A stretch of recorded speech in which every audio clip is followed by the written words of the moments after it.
As a first-time parent, I find the internet to be both a blessing and a curse. On one hand, it's amazing how much useful advice you can find on the internet. There is information about everything from developmental milestones to what to expect, how to know that things are going how they're supposed to go. Yay! But on the other hand, a large chunk of this information is often anecdotal, to say the least, and sometimes downright wrong. So if you're an overwhelmed parent, navigating this confusing world of introducing solids to your baby, I'm here to make your journey a little bit easier, and I'm here to help you make an informed decision no matter what kind of way of introducing solids you're gonna choose, whether it's gonna be spoon feeding or baby-led weaning. In today's video, we're gonna bust top 6 most common fears, concerns, well, let's call them myths about baby-led weaning. Without further ado, let's move to myth number 1. My baby is more likely to choke with baby-led weaning than with spoon feeding. And this is probably the main concern that every parent is having, and what stops parents from trying baby-led weaning in the first place. Because we're offering finger foods from the start, it must be dangerous for the baby, right? Well, not really. The research shows that the risk of choking with baby-led weaning is no higher than with spoon feeding. And there's this big review of clinical trials that studied this question of choking with different practices of introducing solids, and I will link it in the description below.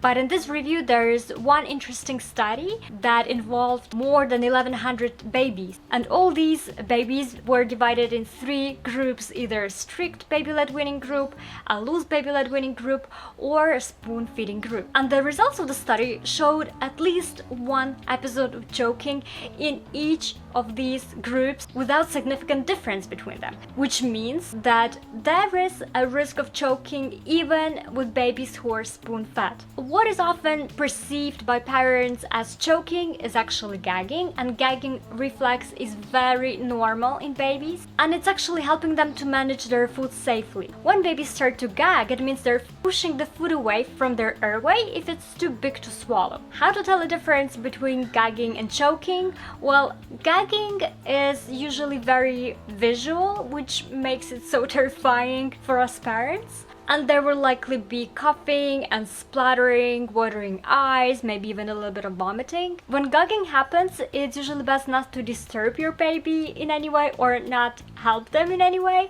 and stay as calm as possible. And as a parent, I know how hard it sounds and how hard it gets. Choking, on the other hand, is usually silent. The main sign of choking is when your baby is not able to make sounds or her skin or lips may turn blue. But again, the risk of choking with baby-led weaning is really small if you do everything right. Our job as parents is to create a safe eating environment, make sure our baby is seated safely and securely with enough back support, and that the food we're serving is prepared properly, meaning that it's of right size and texture. And providing we're doing everything right, there is absolutely no reason to be more concerned about choking with baby-led weaning than with any other method of introducing solid. And let's move on to myth number 2, and this is that babies need teeth to start with baby-led weaning. And of course, this is wrong, because some babies don't get their first teeth until they're like 12, 13 months old. We underestimate how strong our baby's gums are. And even if your baby has no teeth whatsoever, their gums are strong enough to bite and munch on a variety of foods, including meat. When your baby is just starting out with solids, make sure to serve food that is soft enough to be squished between 2 fingers. That means that you'll need to steam, roast, or boil any raw vegetables and fruits, as well as make sure that the meat is moist and tender. And once you progress in your baby-led weaning journey, you can introduce more dense textures, including raw vegetables, for example, such as bell pepper or grated carrot. Myth number 3 is that my baby will go hungry with baby-led weaning. If you've ever seen a 6-month-old eating finger foods, you'll probably notice that not much is actually getting eaten. But starting baby-led weaning doesn't mean that you have to stop milk feeding. Up to around 1 year, breast milk and formula remain the main sources of nutrients for your baby. And somewhere around 9 months, you may start noticing that your baby drinks a little bit less milk and eats more solids. But babies are so different. Some show a very high interest in solids from the start, and others might seem disinterested for a very long time, meaning that you will have to keep offering milk feedings. Myth number 4 is in a way related with the previous myth, and it is that my baby won't be well nourished. Whether or not your baby is going to be well nourished with baby-led weaning depends on you and your baby. Your responsibility as a parent is to provide your baby with nutritious foods and create a balanced diet. What exactly from these foods you've offered is going to get eaten depends totally on your baby. And there's also this kind of myth circulating that those kids whose eating is controlled by their parent will eat the right food, whereas those who are allowed to choose what they want to eat will live on, I don't know, sugars and cupcakes and chocolate. The whole baby-led weaning is built around the belief that your baby is an intuitive eater, and not only they are able to self-regulate when they're full, they can also choose foods with the nutrients they need at the given moment. And there has been a little but very interesting experiment on this topic, and I'm gonna link it in the description below. So in this experiment, a group of babies were offered 33 different foods in total, and they could choose to eat whatever they wanted. And at the end of the experiment, the results showed that all the kids in the experiment had chosen an extremely well-balanced diet. They were healthy and well-nourished, even those who hadn't been so at the very start of the experiment. And each child's combination of foods was unpredictable and unique. For example, some kids ate lots of fruits while others preferred meat. And true that all the foods offered in the experiments were considered healthy. There were no foods high in sugar or saturated fats. But according to the lead researcher in the experiment, simply providing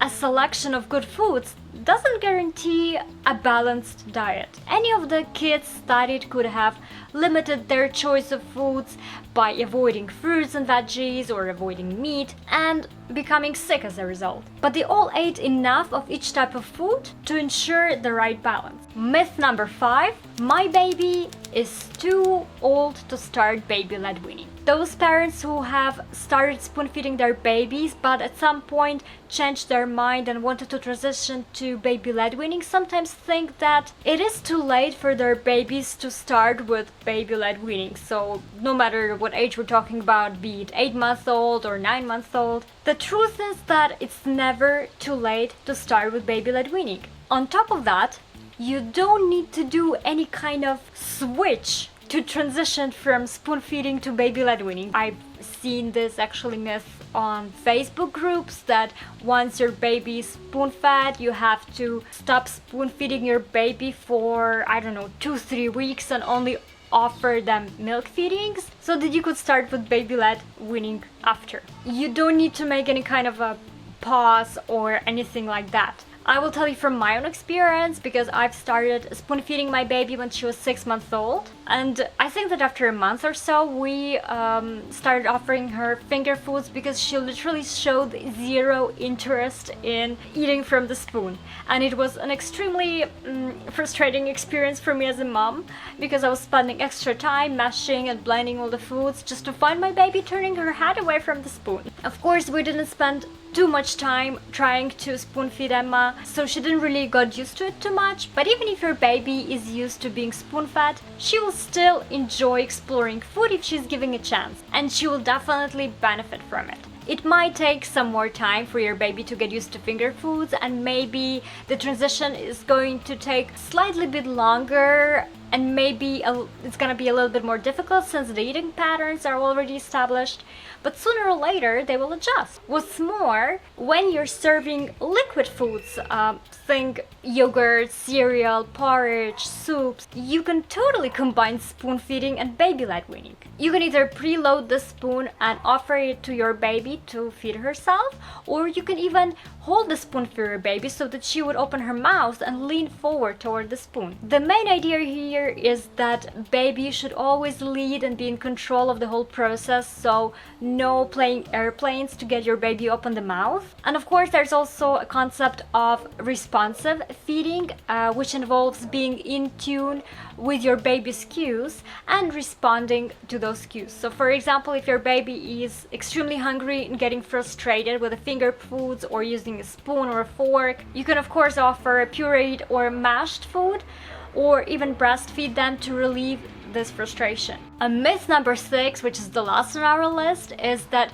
you have to eat the same food that your baby is eating, and you have to eat at the same time your baby is eating. Some parents believe that if you want to be successful with baby-led weaning, you need to model the eating behavior toward your kids. And sure, this is very helpful if you sit at the same table with your baby and eat the same food. This is also a great quality time for you as a family, but this is an ideal scenario and we don't live in the ideal world, unfortunately. So sometimes maybe you're not hungry but you have to feed your baby, or maybe you want to do something at the same time your baby's eating by your side, or maybe after all you don't want to eat the same food your baby's eating. Maybe you don't like strawberries or avocados, but you want to offer them to your baby. I just want to tell you that it's okay to not eat that avocado or strawberry you're giving to your baby, and it's also okay for your baby to eat